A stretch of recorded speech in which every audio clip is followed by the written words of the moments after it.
are strong schools, as Superintendent Moore often says, the best and first choice for everybody in Wake County. So there's not any one little pigeonhole that this fits into.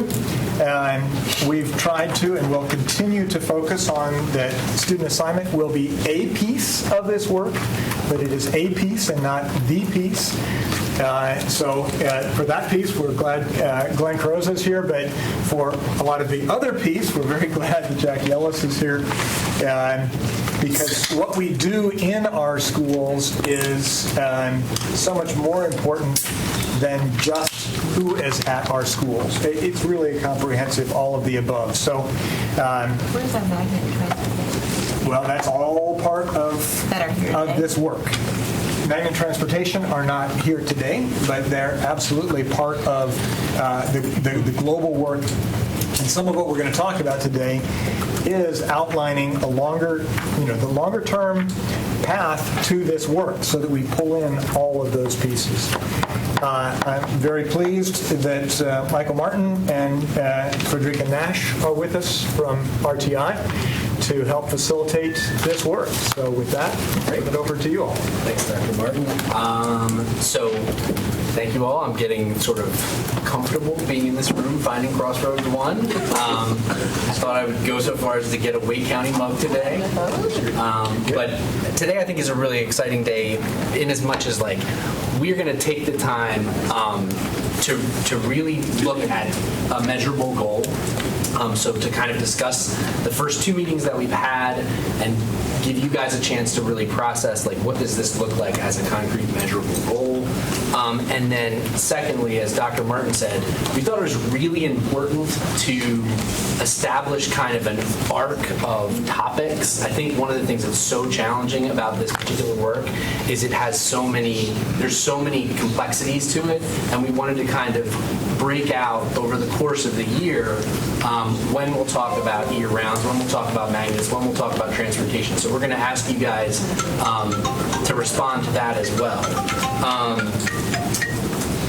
And so really what we're going to talk about is the what today. That is, what is the goal? And then we're going to discuss how we plan on doing that over the next couple meetings and get your feedback on that. Just as a sort of reminder, again, to frame this conversation, this is about the goal that sits in your strategic plan, what you aspire to for kids. And so just wanted to sort of ground it in that. That's the framework for the set of decisions that we make. And then that from our first meeting in June, that we believe that reducing socioeconomic imbalance in schools is a key action to the chair's point, among many others, that will help Wake County schools achieve their goal. So that's just sort of the framing thing. Just in terms of where we've been, obviously the school district has been a historical leader in this. We have seen a shift over the last 8 or 9 years towards a less balance, more socioeconomic imbalance, and we know that opportunity gaps remain persistent. That fundamental fact is sort of at the heart of the goal in pink texts. So without going too much further into that, I just want to kind of talk about where we are, because part of what we're going to talk about today is where we're going. So the first meeting, we really established that we had a common agreement in addressing SES imbalance as part of reaching our goal.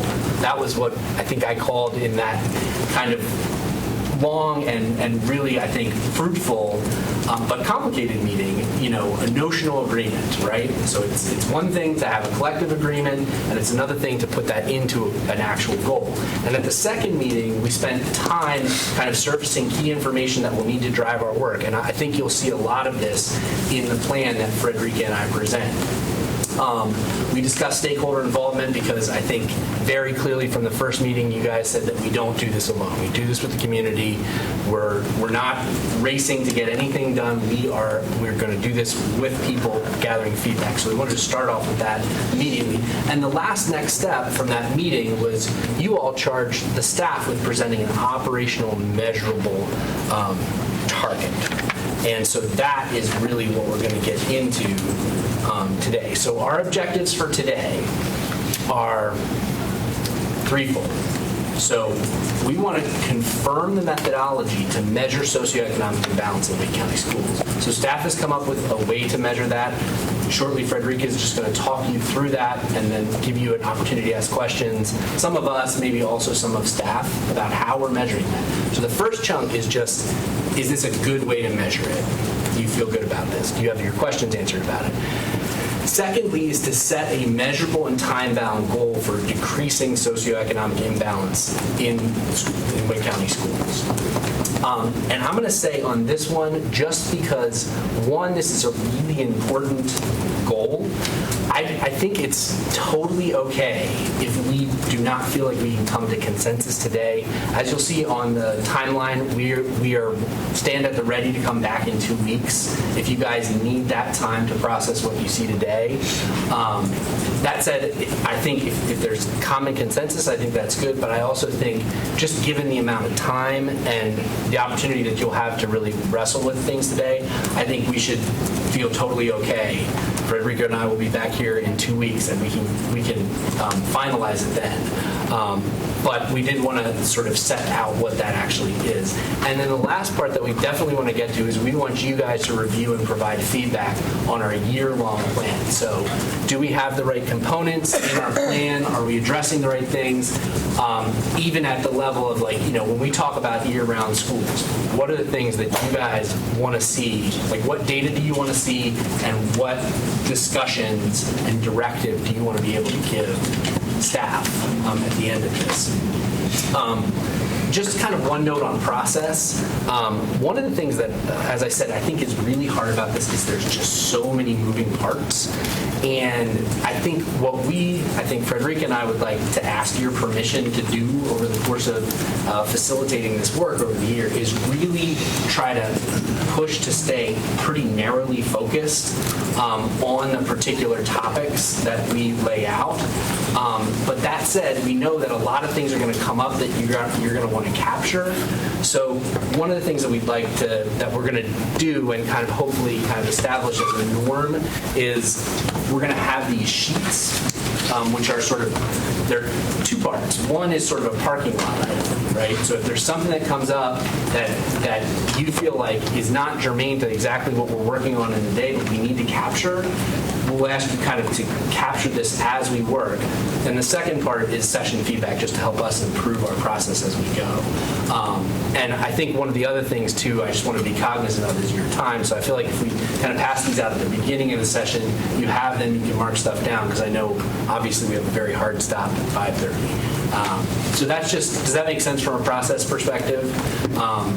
And you guys feel good about Frederica and I kind of like pushing to stay on whatever the particular topic is for the day. And obviously, we're going to get your input. So I'm just going to pass those around. I'm going to try to be consistent that it's yellow. We'll see if that works out. All right. So with that, I think what we're going to get into is the first objective, which is really to confirm and discuss the methodology to measure socioeconomic imbalance. And with that, I'm going to turn it over to Frederica. Okay, so I'm going to talk through the methodology the staff has come up with in terms of thinking about socioeconomic imbalance in Wake County Public Schools.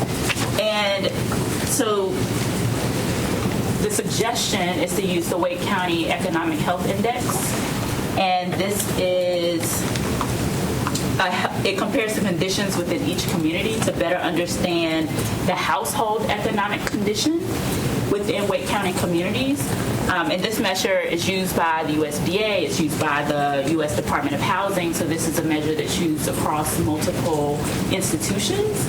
And the Wake County Community Assessment for Economic contains information on socioeconomic and demographic conditions and variables. And so some of these variables are median household income, families receiving food stamps, the burden of rent and the burden of home mortgage, as well as persons living between 100 and 200% of the federal poverty level. And so this index is measured across the county, and it takes into account 455 block groups. And the block groups are the U.S. Census Bureau's smallest geographical unit where they can collect data. And so for Wake County, these scores range again from 1 to 455, with 1 being communities with the highest economic health and 455 being those communities or households with the lowest economic health. And so what staff has done is taken average for schools' base attendance and put a score to that school, and done that for students who are assigned to that school, so the base school attendance, and also for the actual school attendance, so those students who are actually enrolled in attending that school. Think about this.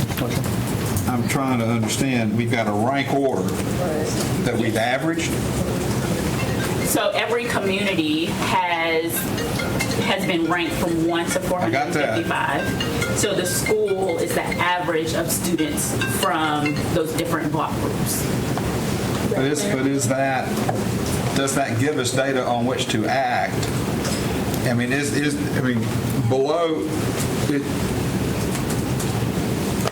is there a threshold within the block group that triggers it into a higher level of action than another, even though it may be ranked higher? Because I've not seen any data that links household income to student performance as such, although home ownership is a link to student performance. General SES is a link to student performance, or correlate to student performance. So I'm just questioning whether an aggregate that's averaged gives us the actionable data point that we need. Well, I think once we have this data, then we can look at those correlates, because if I understand this correctly, right, you've got your census blocks and you've got your student assignment blocks.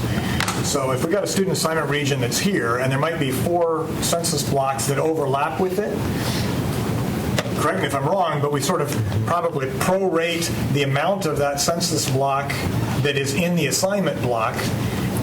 Each individual student has a score based on their 1 to 455 ranking. They have a net raw score then, and then that raw score then is averaged along the 155, and it gives you your percentile score for each of the schools based off of that. In the base area or the students attending? Both. Two separate. So you're actually going to probably get a better measure than what we currently have, and once we have those numbers, then we can correlate with achievement. I think you'll see it. Mr. Haggerty? I was going to say, I really like this method, and part of it is... the third-party aspect of it. Yeah, well, using the Wake County Economic Health Rank is something that the data translates very easily with the census data. It's very useful in GIS. So it's easy to take our school district assignments and then other services at different levels of government and compare apples to apples. So this is something Wake County is using in the GIS services when they look at like Wake County Social Services. This is something the city of Raleigh looks at when it looks at, levels of wealth or affluence or poverty for housing or even access to parks or how close you are to a track-out service. And so, for example, like when we talk about before and after care or track-out or things like that and say we need to work with another unit of government to be able to be looking at the same maps in terms of where economic need is around the county. Common data set. Exactly. It just makes it much more useful. I'm with you. Okay. Do you have a question, Roxy? No, I'm I wonder if trying to understand that. it might be helpful just to look at this slide to just sort of give you a sense of how we would determine distance from the 50th percentile. Right, so when we look at, you'll see ranges from 10, 15, 20, and 25, and this is percentage points above the 50th percentile. And so this has been done for the base-only population. Again, that's assuming that only students assigned to that school attend that school. And then it has also been done for actual students attending the school. So it represents the current student population. So that might be base and non-base students at the school. And then in the 4th and 8th columns of this particular table is the overall percentage of schools that fall into the range for that particular school level. So elementary schools are together, middle schools, and then high schools. So if we look at our example, we're looking at the range of plus or minus 10 percentage points from the 50th percentile. And for the base-only population, there are 34 schools that are within that 0 to 40th percentile, which we, from the data set, would be the higher wealth, economic wealth index schools. And then for the base-only population between the 60th and 100th percentile, it's 42 schools. So then when we take the overall percentage of schools for, let's say, again, this is for illustrative purposes, these were elementary schools, we would say 65% of these schools fall within the range of plus or minus 10 percentage points of the 50th percentile. 65% are in, or 65% are outside of that range? Outside of the range. And of course, like, one of the things we talked about is the plus or minus 10 is a very, like, that would be a very tight, that would require a radical amount of change. So this is just for illustrative purposes, and on the following tables, we're going to show you different ranges to kind of think about. Let me clarify out and in on that. 65%. Let me clarify that. Like, so you see the 34 and 42. Yeah, so these, the percentages that we hear are the percentages that fall in these outer ranges. So that means 35% are within that plus or minus 10. Does that make sense? 65% are out of it. 65% are either Above or below. high wealth or high poverty, Out of the median. outside of this 10% defined window.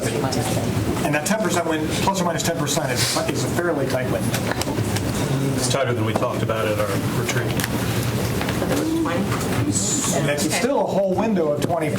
Right. That's right. So, next slide, you're going to see the multiple. Oh, okay, good. So maybe just for, not to move us on too fast, but just to make sure that we get the methodology, I'm wondering if we should look at, Yeah, let's go to some apples. So we'll get back to that. Yeah, I'll use the clicker. Okay. But here's an example of, that might just help, just for understanding, is that this is elementary schools. And so basically the ranges were set at 10, 15, 20, and 25. And obviously the larger the range, the more schools are going to basically be in alignment with that. The fewer schools, as you look at both base population and actual population, the larger the range, the fewer schools that are outside that range, right? So but when you look at like plus or minus 25 points from the 50th percentile, there's a pretty small number of schools, but like those 8 schools at 25% that are quite high wealth. The 11 schools that are 75th to 100th percentile are significantly low wealth. So part of our, I think, and what the staff has made recommendations about is how do we set the balance targets to be ambitious and feasible, right? Because in the most radical world, you'd actually, what if you said like the range was 2%? Well, you'd have, that's, right. Right, the feasibility's bad. But then if you set the range at plus or minus 40, you're not doing it. Right. So that's how this is laid out. All right. So any more questions about the methodology? And Glenn, I would, if there's anything you'd like to add, feel free. Go back to the slide. This one? Yeah. Can I just clarify, because I think we need to make clear, I think, to the public, right? Glenn, you said that every student can be identified. Every student is going to get an index based on where they live that may or may not reflect them as an individual. Is that correct? So you're not looking at my property value, you're looking at, right, if I'm the student, you're looking at where do I fit with respect to this census block, and where does my census block's indicators land, and I'm going to bring that score to the school, rather than that me as, because we're not looking at individual data, and I think that's a really important thing for us to pay attention to. We're not looking at individual data. Thank you for the clarification.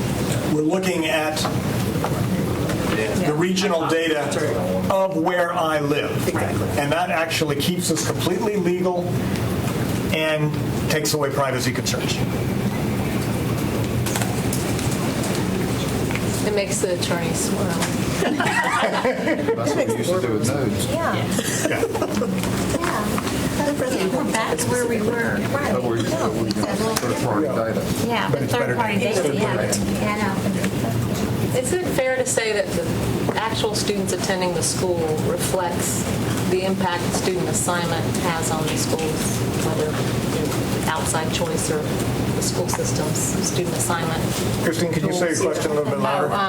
Whether the actual students attending the school reflects choices that have been made around school choice, school student assignment. Yes. So Frederica and I talked about that because that was one of the that was one of the things that came out of, like, if you just look at, like, take for instance the 15% there, or actually better maybe the 20% plus or minus 20. Like, if you look at base population for 70th to 100th percentile, you would have, if it were just base population, you'd have 26 schools falling outside plus or minus 20. That is 26 schools that are like pretty high, low wealth, right? Versus the actual attendance is 16. So something about the set of policies that are currently in place are leading towards more socioeconomic balance. And I think the question is, I think what you all have said is maybe not enough. Right. But I think if you look at some of those, you can see maybe these are schools where you have a high base area that's high on that percentile, but maybe you have a magnet program or something else that's drawing students in. Yeah. That's what we're also looking like here. No, because we've still got all the others. I'm not, yeah. No. But we've got some where maybe it's working. And on the other side, it could be flight from the school. That's right. That's right. We're going to see many things. Right. That's right. How strong the school's equity team is, and what their focus is on. So we want to confirm that the methodology using the Health Economic Index of Wake County is an ideal, or is a way that you would like to measure the socioeconomic imbalance as we start to think about our goal. Is this the methodology that works, or is there more work that we need to do around a common data set? Questions? And then So you asked that question with that being the only methodology. That was mine, So or were there something else. other methodologies to consider or that you won't consider? I mean, obviously this is what you feel like is best, since you recommend it, but are there? This is what we decided to use. In the past, we've used free and reduced lunch population. Could you speak up, please? In the past, we've used free and reduced lunch population, but we chose to use this information because it captures a much larger group of students' needs, not just focused on free and reduced lunch population, which is self-reporting, and it's not always 100% accurate at all school levels, elementary, middle, and high school. We have a history with multiple other tools that we've tried. So this was really an attempt to stack up another option against things we already know and have done. Hence the recommendation. Did y'all look at the CDC has the social vulnerability index that I think some agencies use? Did you look at that at all? The what? And CDC has a social vulnerability index. Say that a few times. That they have on a county level, but I don't know if it's as deep as this one. Just some. I'm not a data. Ask our data people. Yeah. Yeah. Thank you. And the block groups are for populations of between 300 and 6,000, so it's pretty small. Yeah, and this might not have the same gradation. Do the block groups change over time? Do the blocks physically change over time? They'll update when they update the census, so the next time they'll change, they're increasing, I think, 80 more when they update the new census for 2020. So some will be split. Correct. Okay, so we expect it to be every 10 years, it'll be some modifications? Correct. But the great news about this strategy is the blocks can change, and we've still got a reasonable demographic because you're looking at where the student is within the block. So I think this is great. Like Mr. Haggerty says, this gives us better alignment than we've ever had with other organizations. Ms. Mahaffey. So one of the things that I like about this methodology is that as we talked last time about stakeholders and we talked about municipal leaders, chambers of commerce, this is something that as Mr. Haggerty pointed out and others, they all can understand because a lot of times we get stuck in edge-speak. Yeah. And this is a common language that folks around the county can understand so that we're not saying a buzzword that we all get that doesn't always translate in the real world. So I think it normalizes the language much easier than sometimes things with the schools. Okay, so by raise of hands, if you all would confirm this is a methodology that you'd like to use. That's good. I look surprised. That's good. All right, so now what we want to do is we want to actually get into the tables that have the different distributions. And I think you guys have this. The thing really, I would say, probably to pay attention to as you think about this is, so slide 10, 11, and 12 is the actual students attending the school. The first column there, I guess it's the 6th column and the 7th column, right? So these are the number of schools that, based on how you set the range, would lie outside of that range. And we have that broken out by elementary school, middle school, and high school.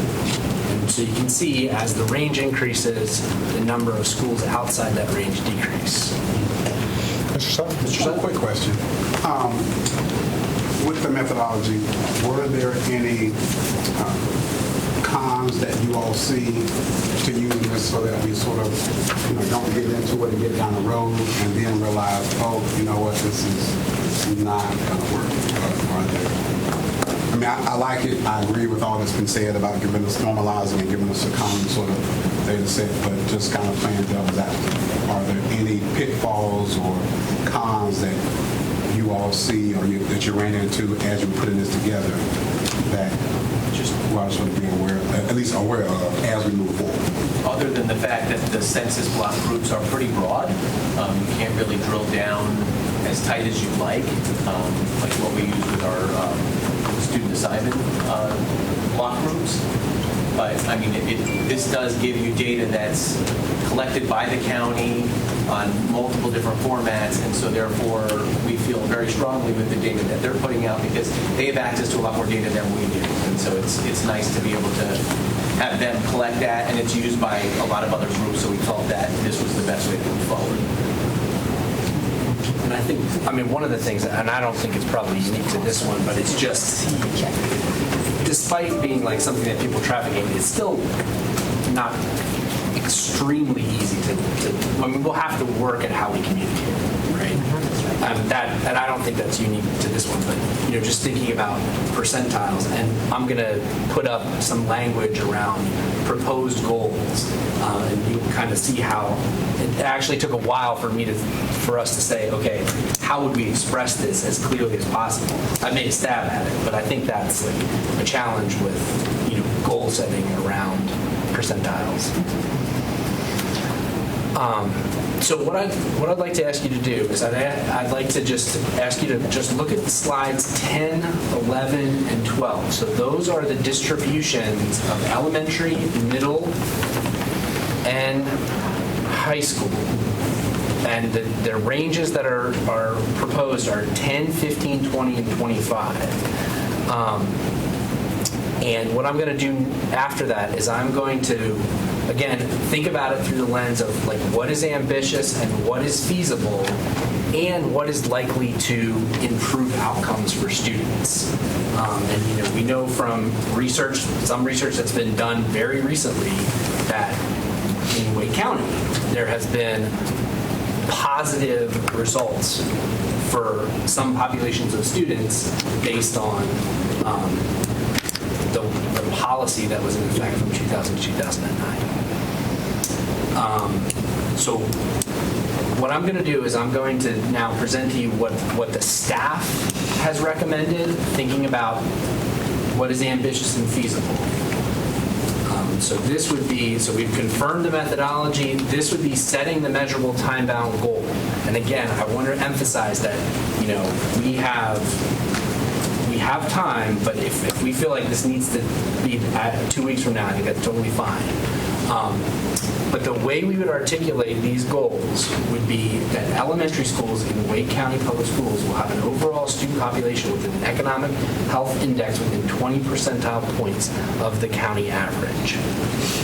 Just going back, that puts us at right here. So that's the third row, plus or minus 20 points.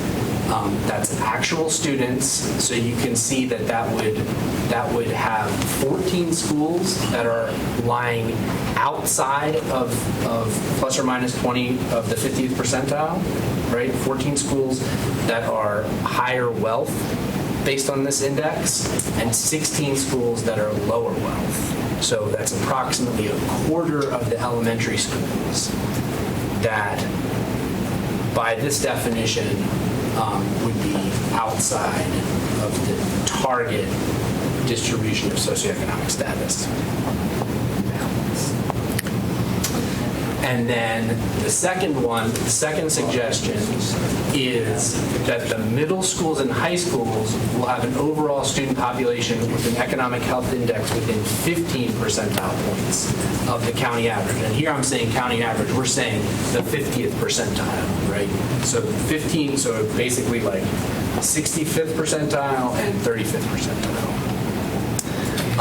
So it would be helpful on that. I mean, Roxy just asked, so the 50th percentile that you're really talking about is a median.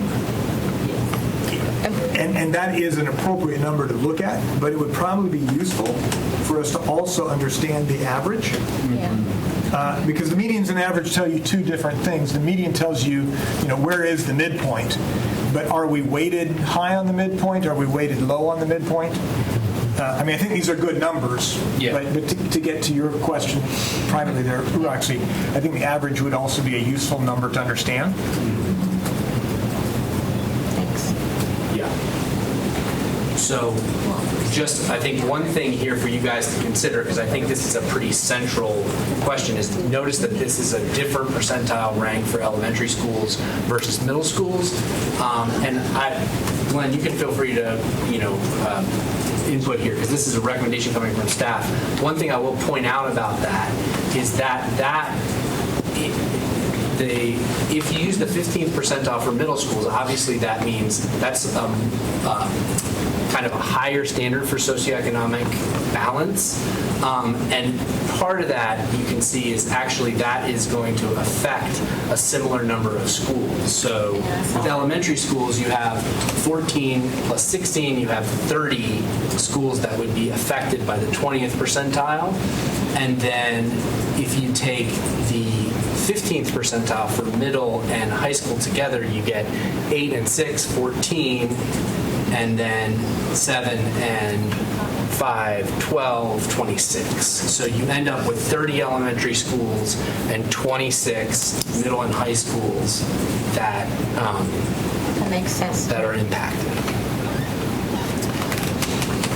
I think here it's important to reinforce that actually, just like the old policy, targets aren't saying if you're out of the target, we're going to just shift to meet the target, right? The target says refocus what you're doing, and that focus will be on multiple avenues, and that's the rest of the work that we need to do. So I think it's just important to reinforce here that the target tells us the range we're looking for, but what do we do about it is a completely different question, and it's not going to be just a mass shuffle. That's right. That's right. And you guys have a wealth of tools that you've already discussed, and some of which, to the point that was made earlier, are clearly working. So that will be the last part of our discussion today, is just saying, like, how do we break out the kind of how we get to this what. So the other part of this that I wanted to go through, so those are the two recommendations. Again, I think the 20th and 15th were really about kind of a similar number of schools. And then I think the big thing that I want you guys to think about as well is, this doesn't mean anything unless you say when it's going to happen, right?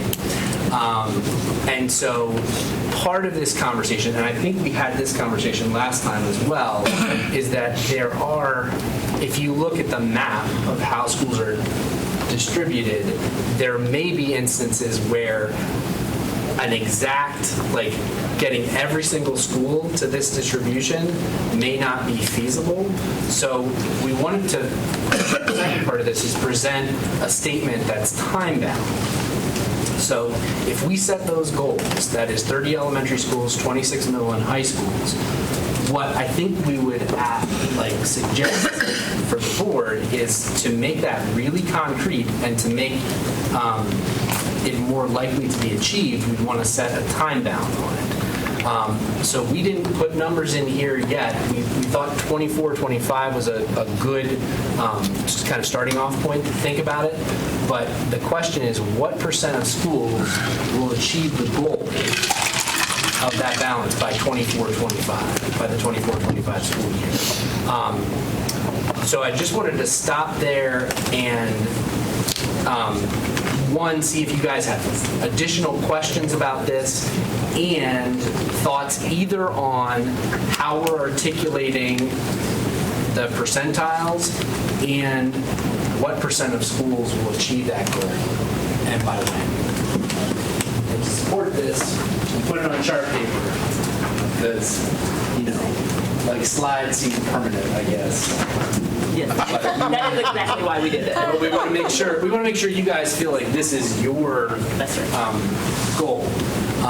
So thoughts on either the percentile or the overall percent and by when? So is your percent of schools not currently in the range that move, or is it the percent of total schools that are in the range? Right. So this would be the way I'm thinking about it, and we could do it both ways. I was thinking about it total. Yeah. Okay. So like I think from a clarity perspective, I think saying like 95% of schools will achieve this goal by 24-25. I think it's overall. But I think also if you guys want to say, actually we would like to set it by, by elementary school, middle, and high school, we can consider that. This feels to me a little more graspable, I guess. Sure. Mr. Happy with Mr. Haggerty? Is that a cycle? What's that? Go back to your, go back one more. That last, okay, this procedure also. Yeah, so that is a great question. The way I'm thinking about this is probably like, we already know that we have a solid, we already have like, what, 65%? We have a more than half the schools are already in that range. It was suggested. Well, close to 75%, because we're roughly 25% out. Right. Ms. Maffey? So that was my question. I want to know what the number is currently and have it as a visual so we can start looking at what, I see what it is for elementary, but then you combine middle and high school. Are we separating those out? Are we, Yes. I need the visual piece with a little less. With the tables Pull out and numbers. the pertinent information as to what we're talking about with the set 20 for elementary and 15 for middle and high school. So I think what we can do, and we can probably do it, almost like subsequent to this meeting, is basically Yeah. do a numerator and denominator. Well, we can look at this right now, right? At the 20%, that means 74% of our elementary schools are currently within the metric, 26% are out. Right. Yes. 37% of our middle schools are out. That means 63% Right. are in. Yeah. So that's a great point. So if you look at this, Thank like you. right That's here, what I want to hear more about. for elementary schools, you would have 74% that are currently I in need here. it set. Yeah. So in elementary, 74% are within the parameter? Yes. 74% are currently within the parameter. If we set it at these recommendations. 74% elementary is fine? 74% of elementary are within the parameter. And 63% of middle are within the parameter, and 58% of high schools are within the parameter. Okay, that's what I'm trying to We figure can, out. we can kind of give you that in a follow-up table that both does the breakout by, why don't we do this? We'll do a breakout by elementary, middle, high. We'll do a breakout that's middle and high, and we'll do a breakout that's everybody. Okay, that's perfect. Thanks. Mr. Haggerty? So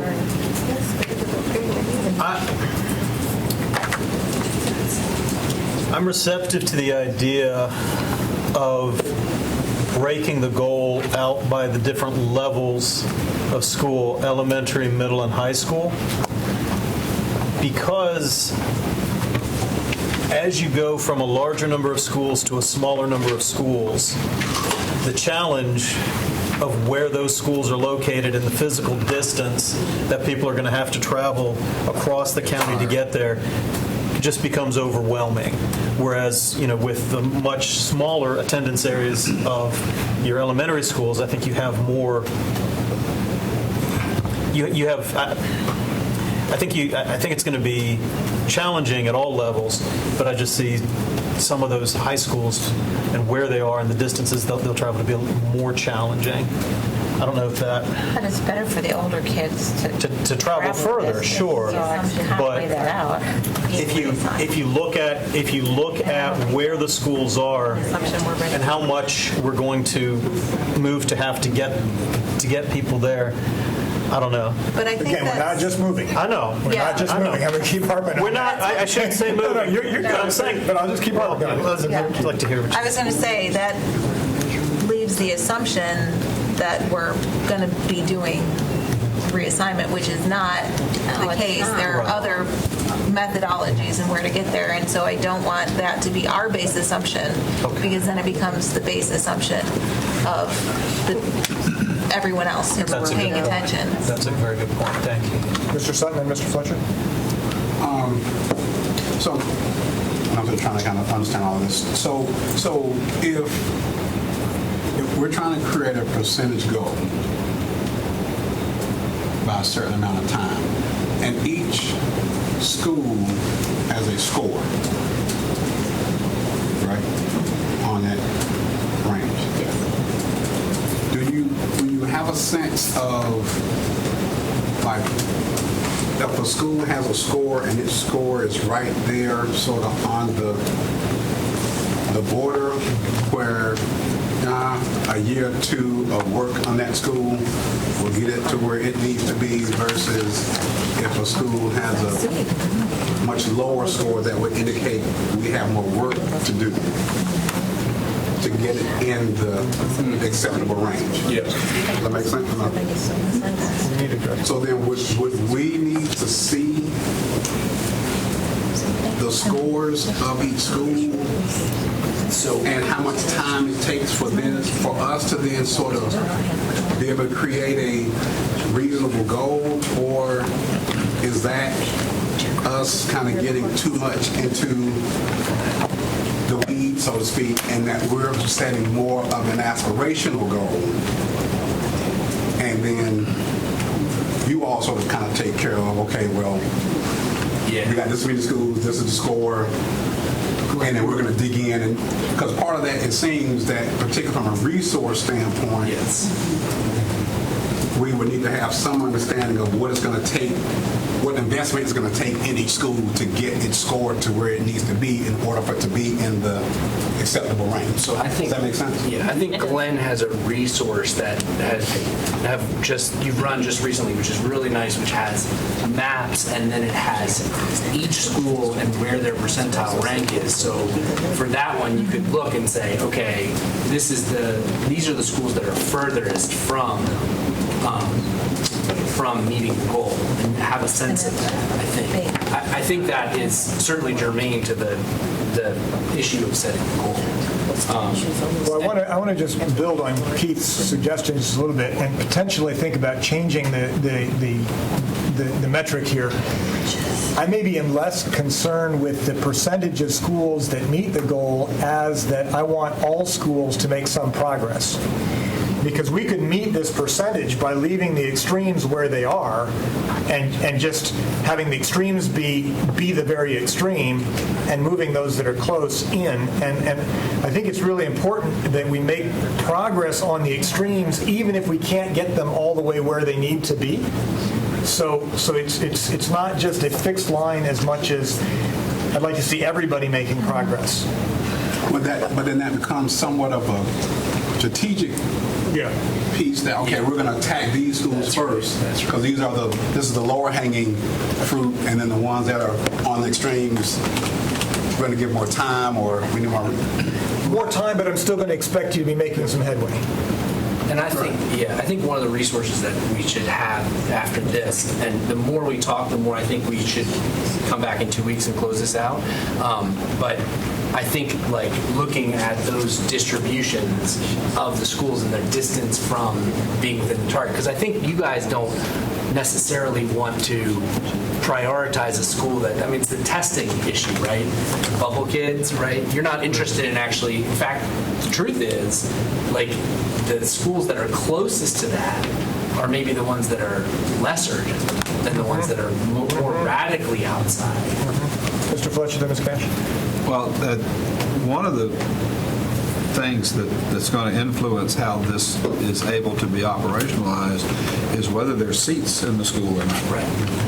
Yeah. We've got schools, and so we're going to have to figure out what do trailers count for. And if we're going to make a determination that we're not going to retire any trailers at all unless it's through a campus replacement. Right. As we go through this time period, that might give us the opportunity to have to free up some seats someplace. But I think the capacity constraints are going to be, we've got, how many schools are capped now? Glenn, how many schools are capped now? Moving students? I believe it's 16, 20? And so you're talking about moving students? No, I'm saying that that's to Put magnets in and track. No, but Bill's point is I mean, the overcrowding of some of the schools will complicate, whether it's a magnet program or an assignment, it would complicate accomplishing this objective, particularly on the western extreme. And so it's another factor in how we look at planning and encourage staff to look at what options we may have. Yeah, and that's something when we talk about the longer term plan, I think we need to, I don't know that that's explicitly on the timetable, but that needs to be in there to think through that as well. Ms. Cash, and then Well, we need to be careful not to look at the low-hanging fruit first, because then you end up fixing everything out, and then by the time you get out, you have no place to go with what you're trying to do anymore. So we have to really address the whole bubble at the beginning. Yep. So just for the sake of time, do you guys feel good about so I think, do you guys feel good about these as the overall targets? And by show of hands, and if you do not want to do this, if you want to do it in 2 weeks, that's totally fine. But do we feel like these targets are moving us towards what is ambitious and feasible and likely to achieve the goals that you all have set out? If you agree, raise your hands, please.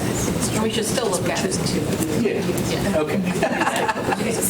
Just to be clear, this is a work session. You're just taking temperature. Yep. There's no action. Everything Right. is just for purposes of further discussion. It's helpful to get feedback from the board, but no action's been taken on anything. That's right. And I think part of what we wanted to do is just make sure that that we had a common idea of where we were headed, a what, that we can get into how about. I understand this.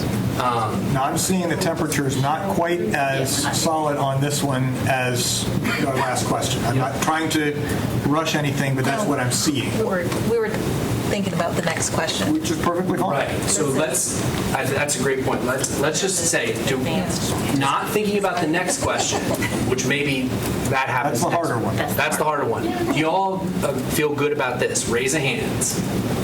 Yes. Okay. Great. So then, And I just want to acknowledge that that was a unanimous with a little bit of question. Yes. Right? So I just want to acknowledge where we're at, because that helps us think about moving forward. By 2024. What do we have? okay, so now I think this one, I just want to make sure that we have a discussion about this one, and it probably makes sense not to try to get to consensus today, but let's kick this one until 2 weeks. But talk to me about this one. What are some of the hesitations about this one? So my initial hesitation is not necessarily with the percentage of schools and setting the percentage goal, it's with the year goal. And we talked a lot in our first and our second meeting about this needing to be a community-wide conversation, needing to build stakeholders, needing to bring people on so they feel that they're a part of it and folks know what's going on. I know we have the list of stakeholders later in the presentation. So it's the timing goal. Like, it seems, I understand there are many other things that we're going to be talking about with our stakeholders, but if we say, okay, here's the date and now we have to do it, right? I get having a time constriction, but we need to bring a community together to have this conversation. And if we've already decided when it's ending, I wonder, have we? So we process this Have a they little over here. bought into the conversation? Right. So that's what we were processing. We had moved to the second question. And the thing that popped in my mind, which those of us who were on staff who were here when we created the strategic plan, because initially I told Lindsay, oh yeah, we can set it, because I was only thinking about setting the percentage because the year is up there. Right. And I felt fine setting the percentage since we just talked about where we are, and I don't think, I trust that where we land would not be outrageous as a board, so I feel comfortable with that. But when we set our strategic plan, we did set it with a community, and I think that's the difference, is we weren't the only people using, our goal. People bought into it because they helped create it. So that's the conversation we're having over here, and I would echo Lindsay's point for that reason, because I think that was a success around the support of our strategic plan. Well, I think it's clear, and I think the connection to the strategic plan is a really good idea. I think we set, if my memory is correct, we set the time frame, but we didn't set the percentages until the community. We said, what's our goal for the next 5 years, which is, I think, what this is saying. And I think it's legitimate for us to say, when we work with the community, we want to set some 5-year goals. Now, what should those goals be? Right. I think that's a little bit different than to say, do we want to set a 5-year goal or a 10-year goal? Or I don't think it's any different. I think both of them require buy-in. So, I'm ambivalent to which one you're talking about, but I think you still have to include the community. I'm making the point because 2024, 25 is up there. Yeah. Which is what happened with the strategic plan. So, with the strategic plan, we started with 2020. We said it was Plan 2020, right, and then we said, now what? It's the exact same thing, right? Yeah. That's what's up there. And I think part of which is what we had for the strategic plan. Part of the reason we put 2024 on there is just to be just to make sure that we had a sense of what would be a roughly reasonable time frame. I don't think that that's the one we need to stick to, but this is a thing that takes time, and that's, I think, why we placed that there as a placeholder, thinking that the percentage could be like, it might be 85% in 2024, 25. It might be 95% in 27, 28. I guess my point is you don't hear a disagreement here. Our point is this is very graduation rate. People bought into it because we were doing it. This is going to require people to be engaged physically. They were engaged in a plan for strategy, but they weren't responsible for meeting the graduation rate. Well, I think this will be a very new, the Economic Health Index and that map, I think it's something that's going to take some time to be processed by the community as well. I think not very many people look at where they live, and then when they look on the map, the Economic Health Index map, that's going to be very eye-opening for many people, and not looking at it that way, not looking at student assignment in that way, or having that be a prominent piece is something that also is going to take that buy-in from the community. I just wanted to mention that I do believe that 24-25 was also an attempt to say no sooner than from us, because more than likely the next strategic plan, iteration plan that we may come forward with will be a 2025 target date. So we wouldn't want, this would not be completed. I mean, it could align with that if you could go fast enough with the other pieces that need to be in place, but it may not. It doesn't have to align with it. We just knew no sooner than that, I think. Well, I think strategically, this is part of I think what we're saying is this is part of our strategic plan. And so I think there probably should be some alignment with the strategic plan. And so I think that makes complete sense. If we have two different time frames, I think that adds confusion that we probably don't want to get. Ms. Mahaffey to Mr. Sutton. So the other piece is at some point after 2020, this map that we're basing these percentages off of will change. So we know that there are some areas, right, where this map doesn't even reflect what the area looks like when it comes to economic health index. And so with census blocks. So we're going to see a shift of the percentages that are in our slides of, how many students, what it is, schools, what our schools look like within this time frame is the other piece. I think we're going to see less change on that than we think, because the census defines the blocks, not what's in the blocks. What's in the blocks, things like property value and all that kind of stuff, that is independent of where the lines are drawn.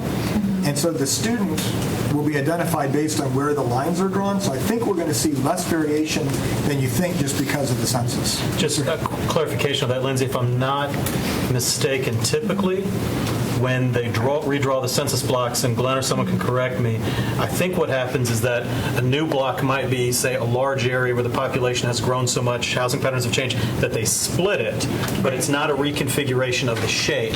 So it's like taking the building blocks and breaking them smaller instead of just kind of like creating strange new shapes. So maybe I haven't said this correctly, and it's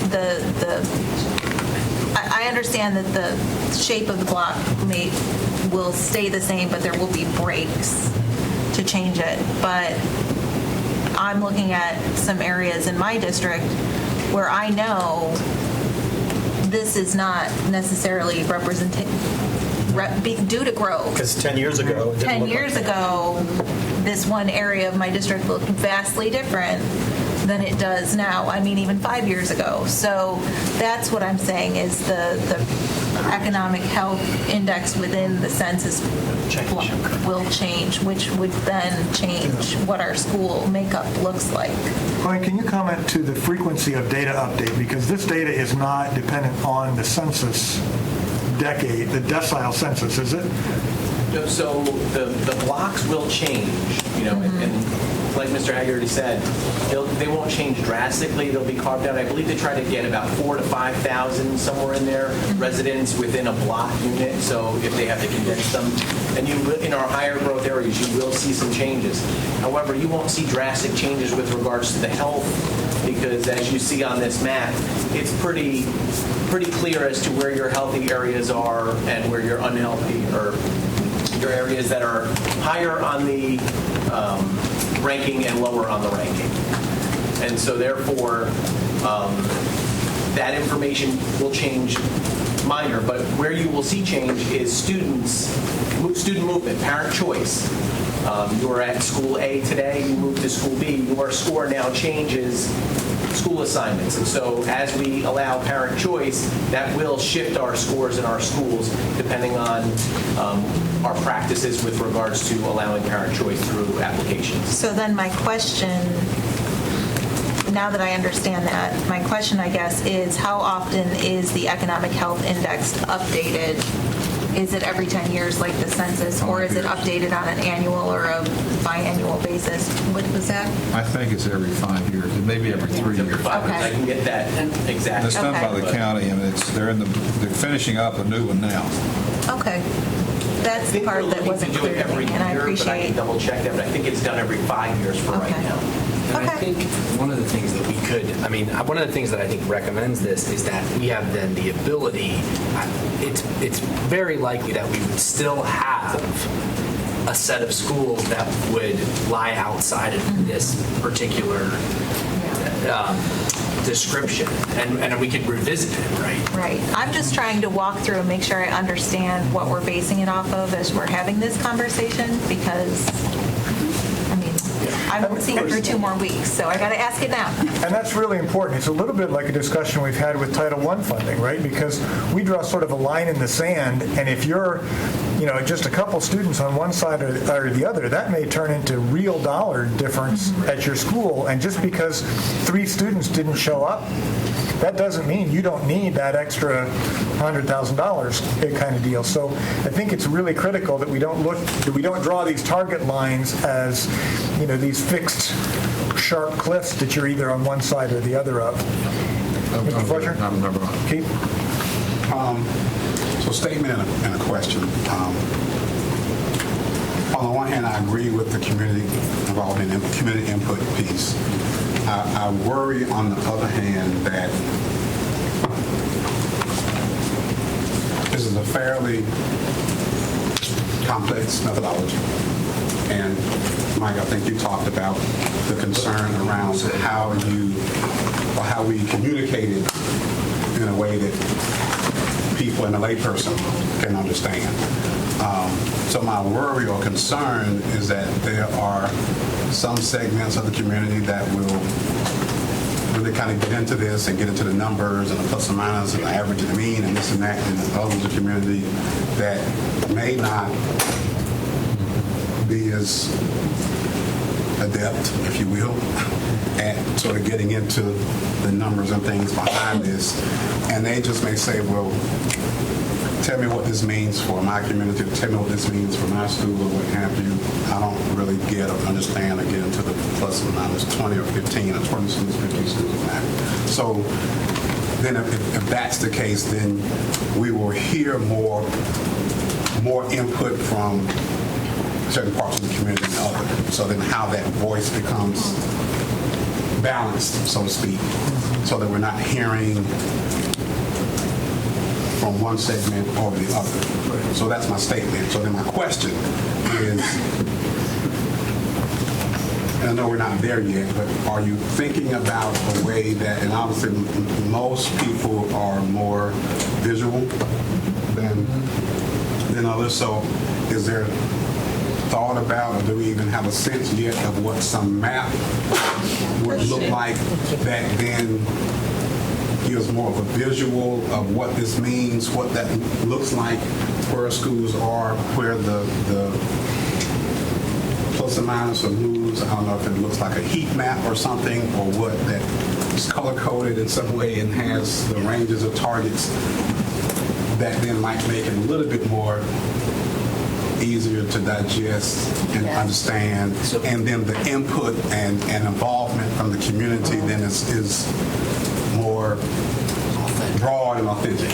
Oh, I don't think any of us thought we were going to do this with the community. So I think this is great because it does, and I think there's a next step that we can That's take. definitely I think we should plan on, because I do want to make sure that we get the 20 minutes to talk about the long-term plan for this, because I think we're at a good stopping place on this.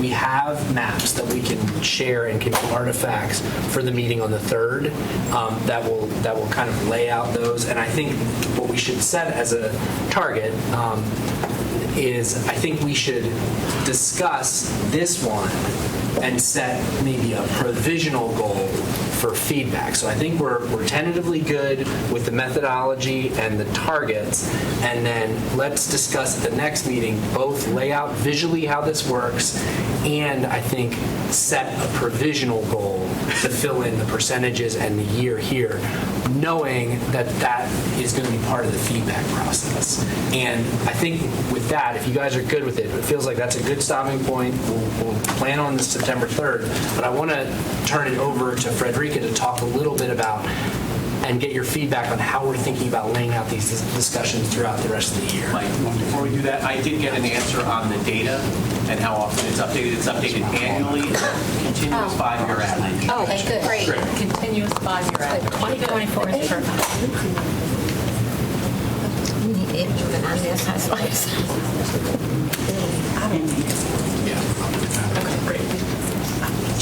So we were thinking about the topics that you all gave to us during our last meeting and the importance of community and stakeholder input. And so we've thought about, as a draft and looking for your feedback and additional topics, that we don't want to talk about everything in each meeting. So how can we break it up over time so that we're digging deep into the conversation around the goal that we set during each of our work sessions. And so we tentatively set the time for September in case we needed to come back to setting the provisional goal, which Mike just talked about in terms of our next steps. And then for October through April, yes, do them all. So these were some of the topics that we know also go into the thinking about this goal and the how pieces of the goal. So thinking about academic programming, thinking about magnet school strategy, thinking about transportation strategy, facilities, which isn't up here, but one of the things that was talked about, capacity. So taking those topics and then digging deeper into them in each of the work sessions that we have over time so that we are able to spend the time having the conversation and not feeling a need to rush through many topics in one session. perfect. In addition to that, related to the communication piece, having staff come back with a stakeholder involvement plan. So what does that look like? And getting your feedback and response to that in order to make sure that we are having ongoing stakeholder and community input into this process. So that is not something that has been overlooked. It's a part of the process for getting us to where we would like to go as a group. And so then our work is towards potentially in spring or summer of 2020 to start thinking about the policy implications for the conversations that we've been having over time. Any feedback, questions, any additional topics you have on the top of your head that you'd like to share related to this timeline? And I think Yes. what Mr. Fletcher said, just thinking about how this interfaces with capacity is really important. Yeah. Labeled it facilities, but we can get the right name. Yeah.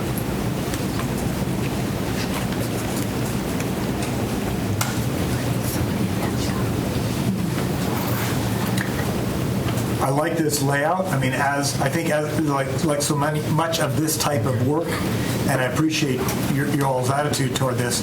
I think it's going to be fluid because we could decide as we start doing the work, hey, we need to shift when certain of these are talked about, or we need to add something else, or what have you. But I think this is a very good starting point. Yeah.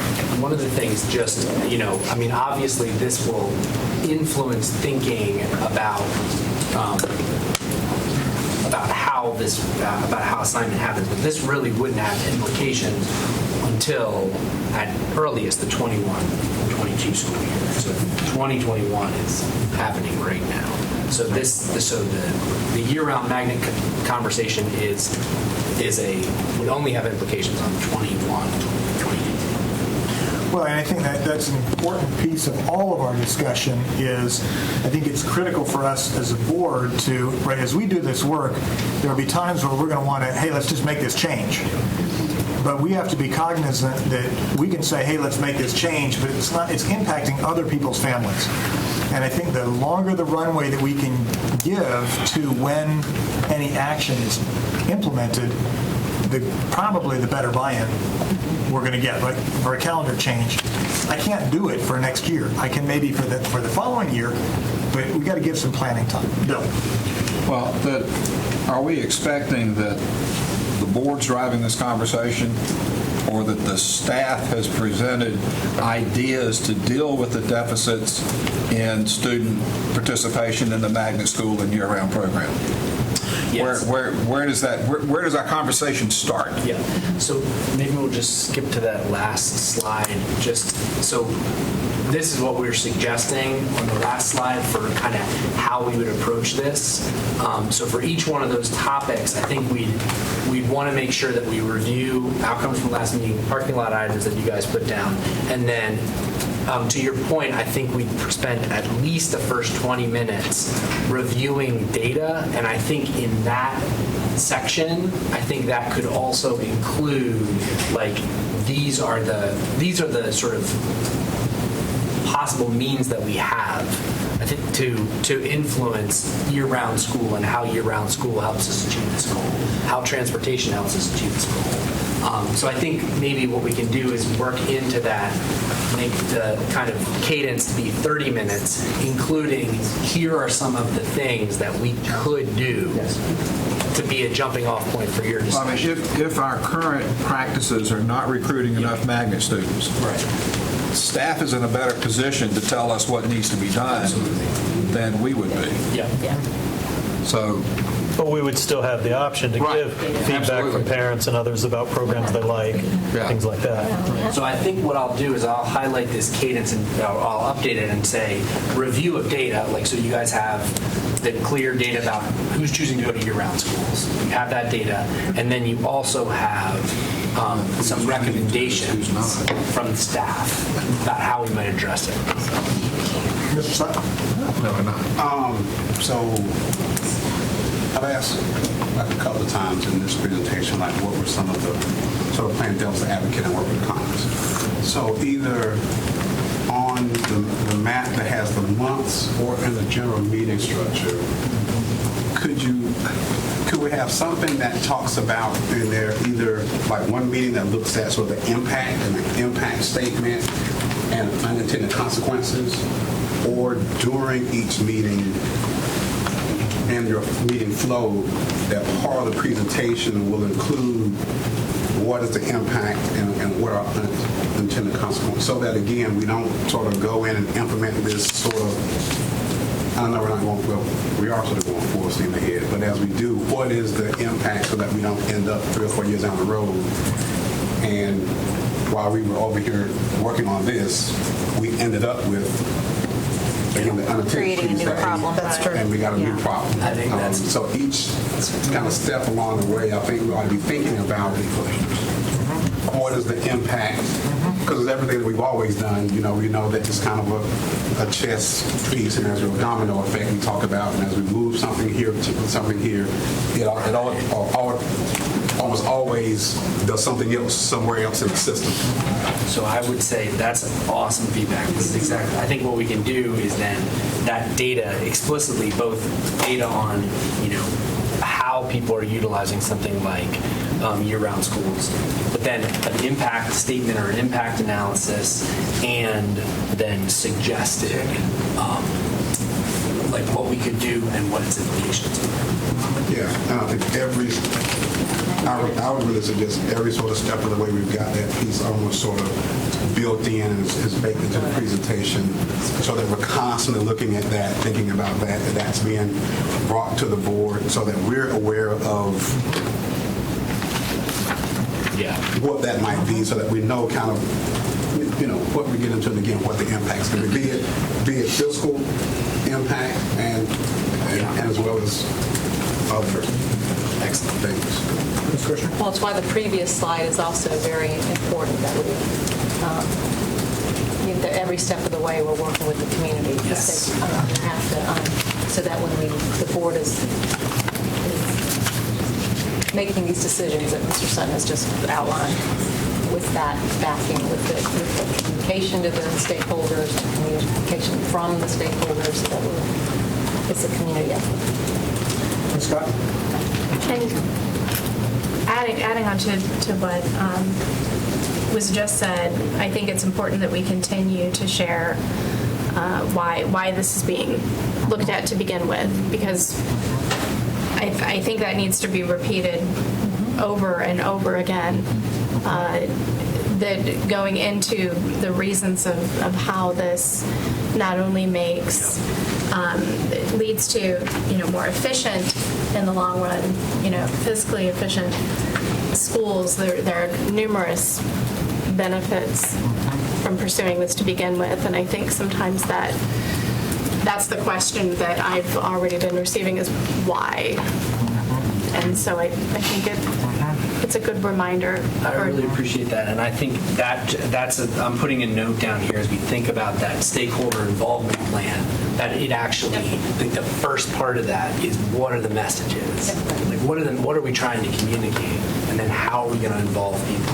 And it's not to say that we're not saying this is it and we're right, period. Absolutely. Because we're all saying and valuing input as throughout the process. But I think just the continuing to remind people what drove this,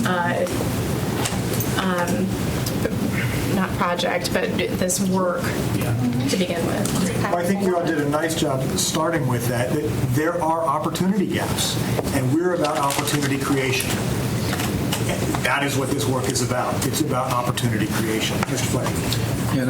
I had an opportunity to make a presentation about the changing demographics in our community at the Cary Planning Conference, and I invited them to join us in a conversation about what we might choose to do as a broader community to meet this need. And my question here is, what does that conversation look like?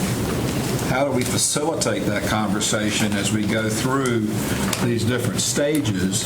Do we wait until we've gone through all the stages to start the conversation? And just how do we effect good community discussion and hopefully reaching some common understanding of the necessity of maintaining diverse schools? So I'm looking. I think we got to have some strategy around that.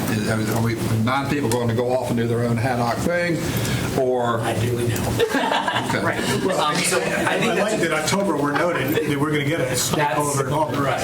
And that's how we were thinking about it. Is that there is there would be something for you to react to in October, like an outline of both the key messages, how we're going to engage, so that as these conversations are going on, there's also sort of parallel information that you're all getting from community conversations. So I think that is really what we imagine that October document to lay out, or at least start. Well, we got 1 million people. 500 of them are paying attention at the moment. That group will grow. That group will grow, but it's very much going to be an ongoing communication requirement. Mr. Sutton. Well, this final comment I want to make. I was going to say I really, really like this and commend the work of the staff. It feels really good. It feels comfortable. Even I thought I played some devil's advocate because I just wanted to be really thoughtful about how we move forward and that sort of thing. And to Mr. Fletcher's point, and I think it's way more than 1 million. When you look at the articles that have been written recently, I won't say all eyes, but a lot of eyes are on Wake County and what we're doing as we embark on this work. And there's something about this that sort of takes away this notion of experiment. I and social experimentation and all the things that have been kind of used to describe our work over the years. And because we're using this sort of government construct with the census blocks and all that sort of thing, that to me, at least, it takes away this notion of experiment. And that this is a more grounded, if you will, approach. And so I really, really like it. And thanks to you all for coming up with it. I didn't want my comments about impacting on the mistaken or taken in a wrong way. I really feel good about it. Thank you. So we are up on time. I just want to close with what I think next steps are. So we definitely have agreement about the methodology. We have, I think, provisional agreement about the percentiles. And then we will go forward with a work session. It may not be a full 2 hours, but on September 3rd, we'll get those graphs as part of the board items so that you guys can see the distribution of those graphs. The big goal will be to set the provisional goal, time-bound goal, understanding that will get feedback. And then we will do a breakout, make sure that we do a breakout percentage-wise by elementary, middle, and high school, I think, to the point that was made. And then I have some notes. I think I want to make sure that I capture what you guys said about, what the stakeholder involvement plan would involve and the kind of ideas about measuring impact, thinking about possible solutions in part of the cadence of meetings. So with that, I know you guys have another meeting to go to, so we're through the yellow sheets. If you guys have things that didn't come up, and we'll keep bringing those sheets back, we will read them after every one of these meetings, and we'll look forward to addressing them or incorporating your feedback throughout this process. And we really appreciate your faith and trust in us, and we remain open to your feedback to do this right for you. The only thing I wanted to add was just on the definite agreement about the methodology. What I heard was there was a consensus as for purposes of continuing to review. This seems like a good idea. I mean, there's been no board action, and that it may impacts and so on and so forth be something that can be revisited. But on first look from the board today, they liked it. Is that fair? Absolutely. Okay, thank you. Well, I want to say thank you, Michael and Frederica and staff. This is good work. I'm very excited about where we're going. We are able to have some of the more difficult conversations doing difficult work. I want to just reiterate, how important it is for this to be a community conversation. Even as we set targets, it's easy for us to think we've got a few schools here and a few schools here that are outside of the target. But if it's not an all schools activity, we're not doing our job, because it's got to be the entire school system that is behind this commitment to be the opportunity creators, which is what that's what we are. We're opportunity creators. And just because your school is within this target doesn't mean we don't need you to help with the heavy work for the entire system. So, like I said, I really appreciate this discussion and look forward to really building community capacity around our job as opportunity creators. So, thank you to all of the board. We will adjourn the work session and reconvene out for the main board meeting. That is a dangerous question. I know. I have no idea. So I don't know how long the public hearing is going to last.